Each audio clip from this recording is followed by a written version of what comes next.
The third leg for the self-taught musician is to learn theory. This is a real big subject that is hard to learn properly and one that keeps you spinning your wheels and confused for a long time. I'm going to talk about it at length without going into any technical explanations, how we generally learn the subject in the most complicated way possible, and the pitfalls that hold you back. Most people pick up a little theory here and there from the beginning as they go along. Unfortunately, it's taught in a way that often dwells on too many facts that do not add context to your comprehension of the big picture. There are countless courses, theory books, and college texts that cover every factual detail of music theory from A to Z. Our biggest problem is information overload.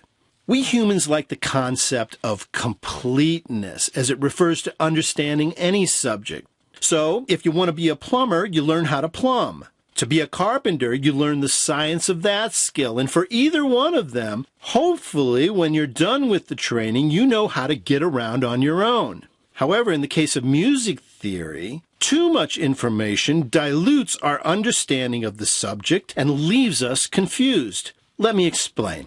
Let's say you're going to go buy a car. The salesman's pitch might stress reliability, safety, the comfortable leather interior, surround sound, and any other things relevant to you making a good decision. However, if the salesman sells the car like we teach music theory, he takes you to the back of the shop, puts the car up on a lift, then he opens this huge book and says, "Let me tell you about this great car." Starting on page 1, the right front wheel hub includes a ball bearing and race assembly guaranteed to withstand 25,000 pounds of gravitational pressure. You see, that may be relevant to somebody, but for you, it's just too much detail to be useful.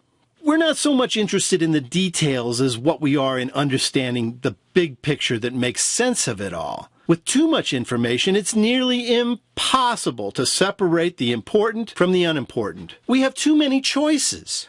We experience this type of music theory overload in a number of ways. First, there's YouTube, made up mostly of the blind leading the blind. Now, there's some good stuff on YouTube, no doubt, but the site is so saturated with so much so-so information, most people can't determine what's good and what's not. There's just too much to sift through.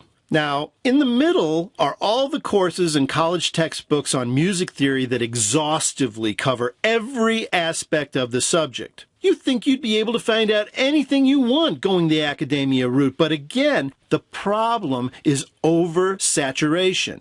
The books are filled with so many facts and so few concepts, it's nearly impossible to get a good overview of theory without reading thousands of pages. Even then, you're left wondering how all those thousands of facts fit together.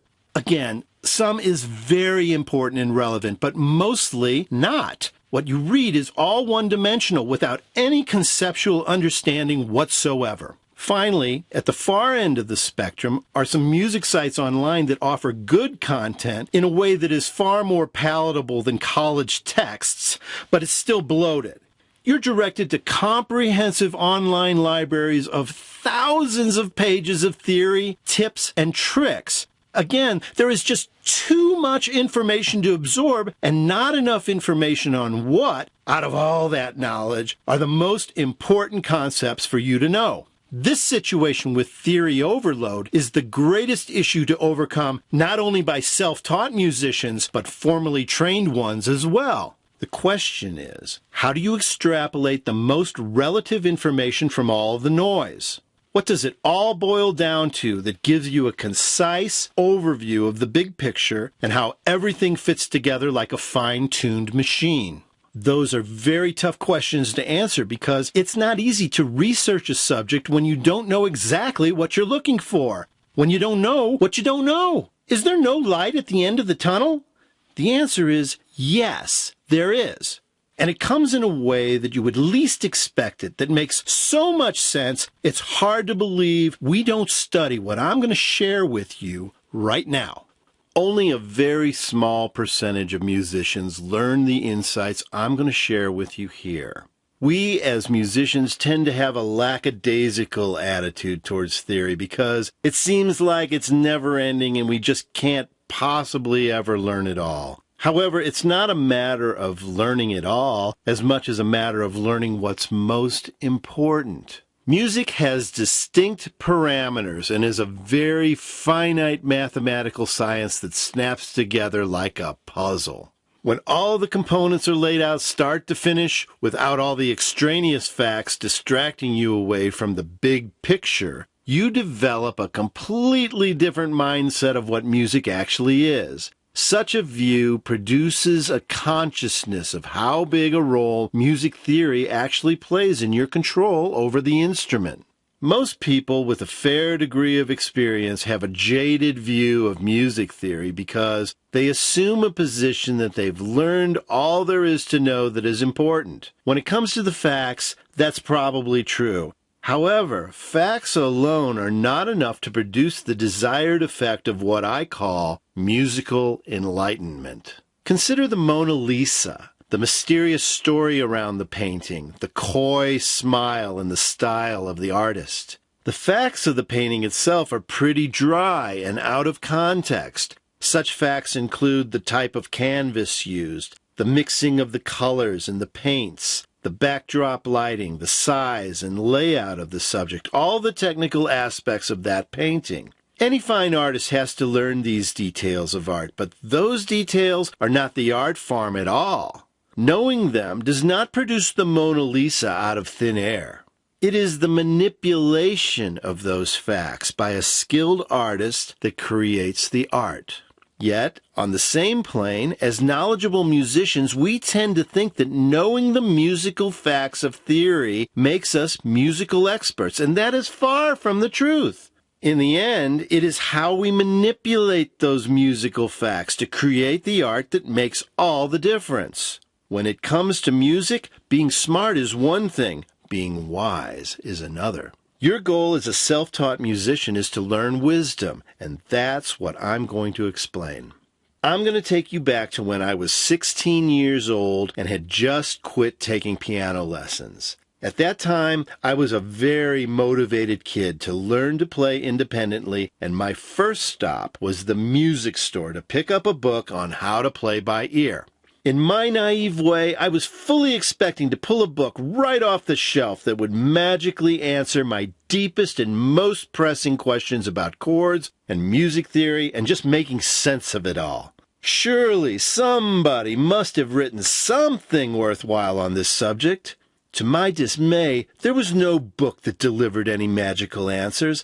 Everything about playing the piano in theory was the same as the lessons I had just quit. The best I could do was a book called Bradley's Popular Piano Chord Encyclopedia, and that turned out to be the book that changed my life. It's a simple book that shows illustrations of chords on the keyboard and the staff, their inversions, key signatures, scale orders, and numerical orders of chords and fingering.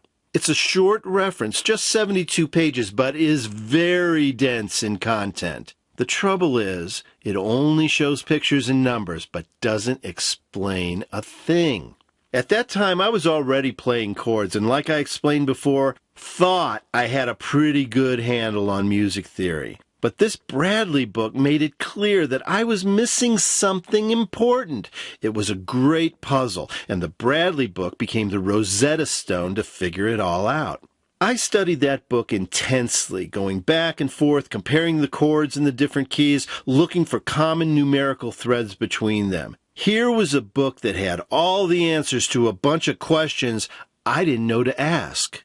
Figuring out those answers was the result of me sort of reverse engineering music by studying those numbers until they made sense. It took about 3 months before the light came on, but once it did, the outcome of such intense self-teaching returned to me an enlightenment of music that only the top 3% of all musicians in the world understand. And maybe it's only the top 1%. It's hard to say, but at the very least, it's the most important understanding of music and what separates the masters from everybody else.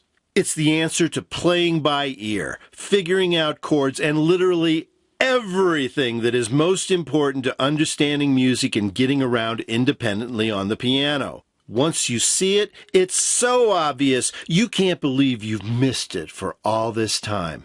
And the reason that it is so hard to see is because of its obviousness. It's an understanding that is literally right under your nose. But because so many people think they understand it, nobody pays any attention. You look right through it and dismiss its encompassing importance. We don't even bother studying it, despite the fact that volumes could be written on the infinite power of this one subject alone. So now that I've built it up to a fevered pitch, let me introduce you to the major scale.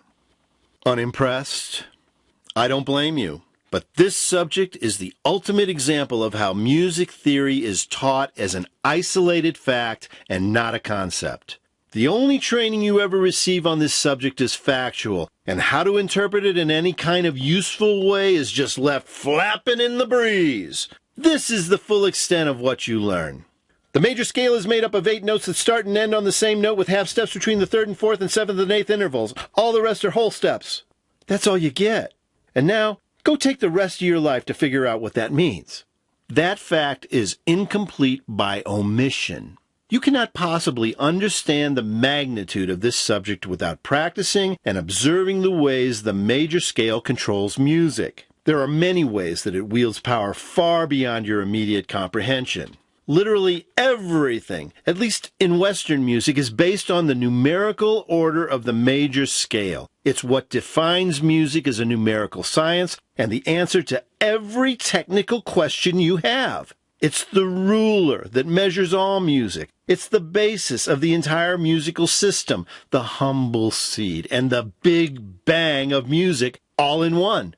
This is the mindset of the self-taught musician. Sound complicated?